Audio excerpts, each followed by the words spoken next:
आज हम बात करने वाले हैं the magic of thinking big के 5 की लेसन्स के बारे में। इस बुक का पर्पस ये समझाना है कि बड़ी जिंदगी जीने के लिए बड़ा सोचना बहुत जरूरी है। हिस्ट्री हमें बार बार ये बताती रही है कि बैंक अकाउंट का साइज, हैप्पीनेस के अकाउंट का साइज और किसी के सेटिस्फैक्शन के अकाउंट का साइज उनकी सोच के साइज पर निर्भर करता है। बड़ा सोचने में ही मैजिक है। विश्वास करें कि आप सफल हो सकते हैं और आप होंगे। जब हम ये बिलीव करते हैं कि मैं कर सकता हूँ, ये जरूरी पावर, स्किल और एनर्जी को डेवलप करता है। ये हाउ पार्ट का जवाब सिर्फ उस इंसान के पास आता है जिसको बिलीव होता है कि वो कर सकता है। मैं पॉजिटिव हूँ और मैं कर सकता हूँ। ये एटीट्यूड बहुत पावरफुल होता है। अगर हम जानते हैं कि हम एक प्रोफेशनल फुटबॉल प्लेयर बन सकते हैं, अगर हम मानते हैं कि हम एक करोड़पति बन सकते हैं, अगर हम मानते हैं कि हम लाइफ में बड़ी चीजें हासिल कर सकते हैं, तो हम जरूर कर लेंगे। लेकिन ये तभी होगा जब हम चाहेंगे। किसी भी चीज को हासिल करने के लिए बस उस पर बिलीव करना जरूरी है। बहाने बनाना बंद करें। आपने ये देखा होगा, जो इंसान जितने कम एक्सक्यूजेस बनाता है उतनी जल्दी ही सक्सेसफुल होता है। लेकिन आपने ये भी देखा होगा कि अगर आपका कोई फ्रेंड कहीं नहीं पहुंच पाया तो उसके पास एक्सक्यूजेस की पूरी किताब होगी। मीडियोकर इंसान हमेशा एक ही बात समझाता है कि वो लोग कोई काम क्यों नहीं कर रहे, क्यों नहीं कर पाए और आगे भी क्यों नहीं कर पाएंगे। क्या आप भी इस तरह के एक्सक्यूजेस बनाते हैं? मैं आज थक गया हूँ इसलिए मैं इस काम को कल कर लूंगा। मैं बहुत छोटा हूँ, मैं कुछ स्टार्ट करने के लिए बहुत बड़ा हूँ। मैंने ऐसा पहले कभी नहीं किया है। मेरा आज काम करने का मन नहीं कर रहा है।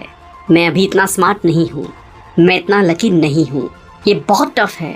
मेरे पास तो पैसा ही नहीं है। जो लोग सफल नहीं हो पाते उनके पास हमेशा एक्सक्यूजेस की पूरी लिस्ट होती है और वो हमेशा इसी चीज में अटक जाते हैं कि वो सक्सेसफुल क्यों नहीं हो पाए। अमीर और गरीब लोगों के बीच यही फर्क होता है। अपने आप को कम ना आंकें। बहुत से लोगों को लगता है कि वो कुछ नहीं कर सकते। वो खुद को जितना छोटा समझते हैं उतना ही छोटा देखने लगते हैं। उनके पास आत्मसम्मान की बेहद कमी होती है। मुझे यकीन है कि आपने कुछ लोगों को जॉब्स में हायर पोजीशन पर देखा होगा। तो क्या लगता है वो हायर पोजीशन पर क्यों हैं? इसका सिंपल आंसर है, ऐसे लोग अपने बारे में ज्यादा सोचते हैं। उनके पास खुद पर ज्यादा विश्वास होता है। उन्हें लगता है कि वो कर सकते हैं। वो ये भी सोचते हैं कि रियल में ये काम पॉसिबल है। वो सेल्फ डिप्रेशन के शिकार नहीं होते। वो अपने आप को कभी छोटा नहीं समझते। वो ये कभी नहीं सोचते कि हर कोई उनसे बेहतर है। वो मानते हैं कि वो खुद महान हैं। दूसरे शब्दों में कहा जाए तो वो अपने आप को कम नहीं मानते। उनकी सेल्फ एस्टीम बहुत हाई होती है। बड़े और पॉजिटिव वर्ड्स का यूज करें। जब आप बोलते हैं या लिखते हैं तो उसका ये मीनिंग है जैसे एक प्रोजेक्टर दूसरे के दिमाग में फिल्म दर्शाता है, वैसे ही आपके द्वारा बनाई गई तस्वीरें ये डिसाइड करती हैं कि आप और दूसरे कैसे रिएक्ट करते हैं। मान लो कि आप एक ग्रुप को ये बोलते हैं कि मैं फेल हो गया हूँ। इस फेल वर्ड को लोग हार, निराशा या डिसअपॉइंटमेंट जैसे वर्ड से एक्सप्रेस करते हैं। बजाय इसके वो इनकरेज करें और कोशिश करते रहने की सलाह देंगे। हमारा मन शब्दों में नहीं सोचता, बल्कि ये पिक्चर्स, इमेजेस और मूवी में सोचता है।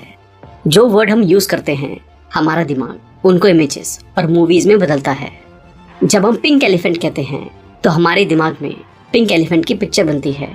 जब हम डॉल्फिन या पूल कोई भी शब्द बोलते हैं तो हमारे दिमाग में इन सब की पिक्चर बनती है। इसलिए अपने वर्ड का ध्यान रखें। अपने अपीयरेंस पर ध्यान दें। याद रखें कि आप कैसे दिखते हैं, ये आपके बारे में बोलता है। इंश्योर करें कि ये आपके बारे में अच्छा बोले। अच्छे से तैयार होना भी आपकी पॉजिटिव पर्सनालिटी को दिखाता है। ये लोगों को बताता है कि ये इंसान इंटेलिजेंट, प्रॉस्परस और डिपेंडेबल है। ऐसे इंसान पर आप भरोसा और रिस्पेक्ट कर सकते हैं। अगर आप किसी पर अपना जेन्युइन और फ्रेंडली इंप्रेशन छोड़ते हैं तो ज़्यादा चांसेस होते हैं कि आप उस इंसान से फ्यूचर में कांटेक्ट में आएंगे और इसके चांसेस भी बढ़ जाते हैं कि वो इंसान आपके लिए पॉजिटिव फील करेगा। थैंक यू दोस्तों। तो ये थे 5 की lessons from the book the magic of thinking big.